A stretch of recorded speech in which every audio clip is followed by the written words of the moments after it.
collider path. Collider path is opposite, not the common cause. This case is the two things caused one outcome. D affects the F, and also E also affects the F. So common cause is like this. This is the actually what I trying to see. This is what we call is expose, and this is the outcome.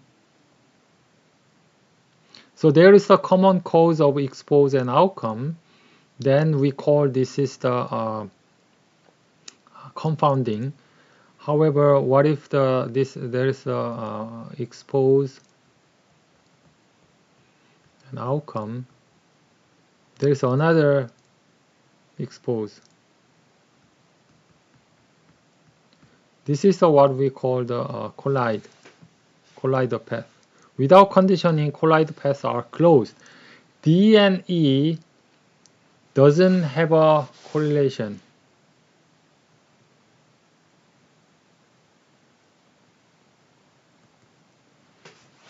Okay, they are not correlated without conditioning. But if we condition on the F, you may have a correlation. You can see the correlation. So collider path can be opened by conditioning on the collider node. So if I apply the conditioning here, then you will see that's a totally different, right? When we condition on the co-founder, correlation disappeared, but now this one, when we condition on our collider node, then the path open, this path open, so you can see the correlation. Think about it. So C is our outcome, and this is a house value. How much the specific house, the value, the price. School quality, the high school quality, the neighbor's high school quality. I mean, the school, there's a really good school nearby, and then the house price goes up. Or your neighbor is pretty safe. How safe your neighbor? Then it will affect your house price also. Both of them will cause the house value. However, if you just take a look at all the area, neighborhood safety is directly correlated with the school quality. No, some area there is a really safe area, but school is not that great. But some area is not that great safety, but school quality can be really high, right? So they don't show up to the correlation. However, if we look at we conditioning on the C, which means if we look at only the high price house, really high price house, it's a really good expensive town. What you can expect? If you just collecting the data with a high price, really high price houses, what do you expect? You might see that all the high price house has a pretty safe neighborhood, and so pretty safe the the high school quality. So originally it doesn't show up to any correlation, but when you specify the high price, both of them has a high. Or if you just look at the cheap houses, right? And probably both of them are pretty bad. So this is what we said is open, close, because you don't see the correlation. You cannot take this route because it's closed on condition. Right? Because if you don't have a condition, A cannot go to the B because this is closed, which means A and B doesn't show the correlation, but it will be open with the condition. if you condition, then you will see the correlation. When you see only the high price house and only the cheap price house, you will see the correlation. That's why we call this is open, because you can take this path. Okay, closed without conditioning on C.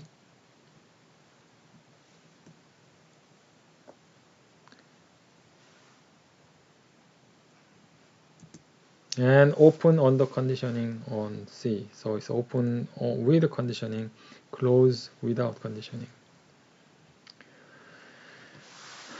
So now we talk about the co-founder path and then collider path, and then what does it mean to open and close. So when we try to estimate the causal effect of the C on the F, what you have to do is you have to cut off, you have to close, as I already told you, if A caused the F and C, both of them, without cutting off this compounder effect, you cannot see the actually C has the effect on the F or not. So you have to cut off, you have to close, right? So this is exposure, and then the outcome, and this is compounder. But this one is what we call the mediator. Mediator because the C can affect the F through the D, right? This is possible. So C can directly affect the F. So if you really want to know if we increase C and F will increase, so you have to close. So how can I close a compounder? You have to condition on this, right? So you want to close all the compounding paths, so you have to close, cut off, which means you have to condition on here.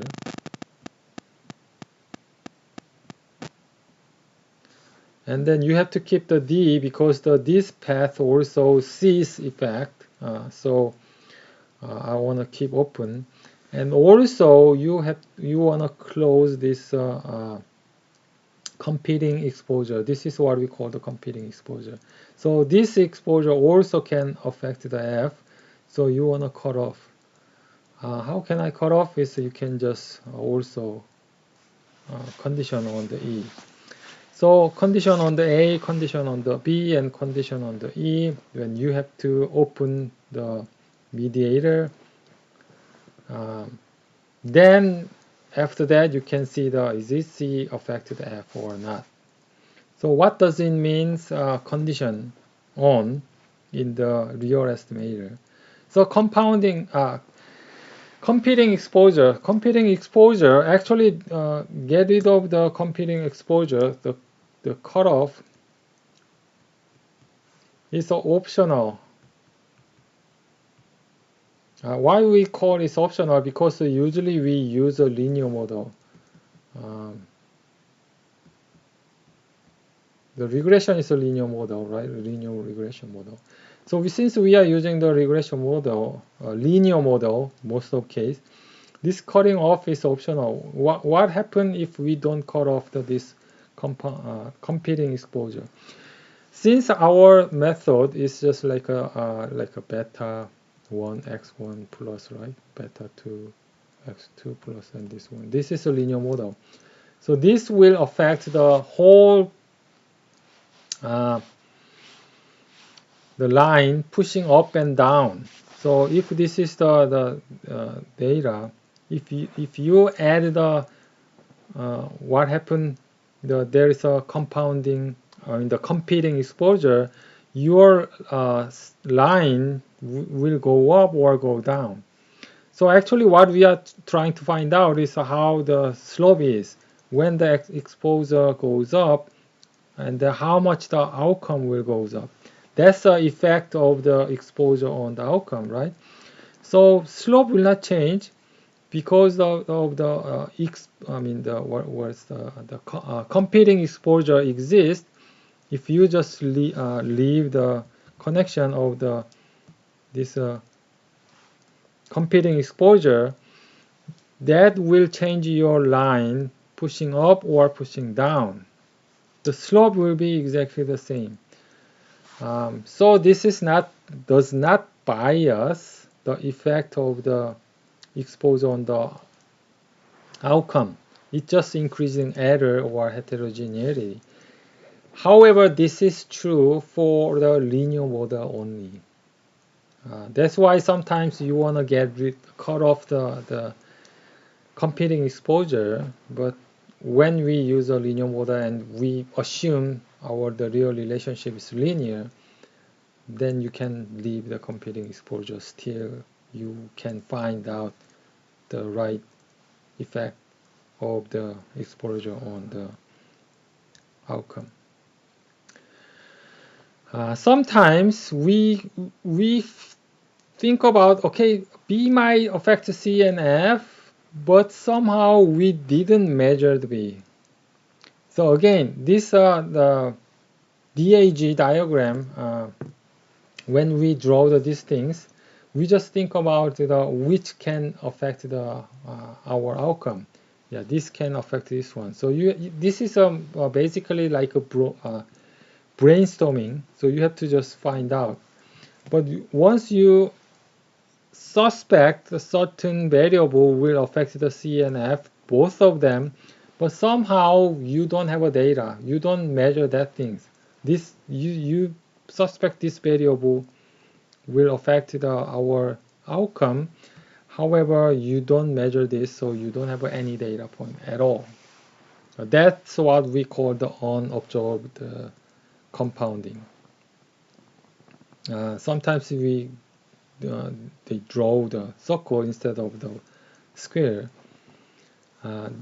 Or sometimes we can measure, but this is uncontrolled, so we cannot condition it all. This is the kind of problem. Proxy compounding is B is not directly affected F, but B affects C, and also B affected F through E. Then in this case, we call E is a proxy compounder. So E is not affecting C and F, both of them, but B can affect C and F through E. This is what we call the proxy compounder. So how can I cut off? Is a conditioning on E here. Then we cut off here. So actually you are cutting off this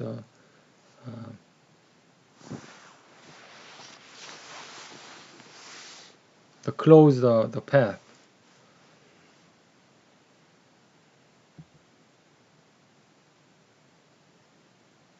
Yeah, so by closing on E, we can close the compounding path from the B. However, some residual compounding remains. So what is the residual compounding? So even though I get rid of the effect, but there is still something remain. Actually, when we say it's closed, we're taking out all the compounding effect, but there's always residual compounding effect after the conditioning. You cannot get off the like a 100%. So you have to keep in mind there might be a little bit of the leftover compounding effect, even though I conditioning on. I close the path, but still there is a little bit of the residual compounding. We don't know how much it will be.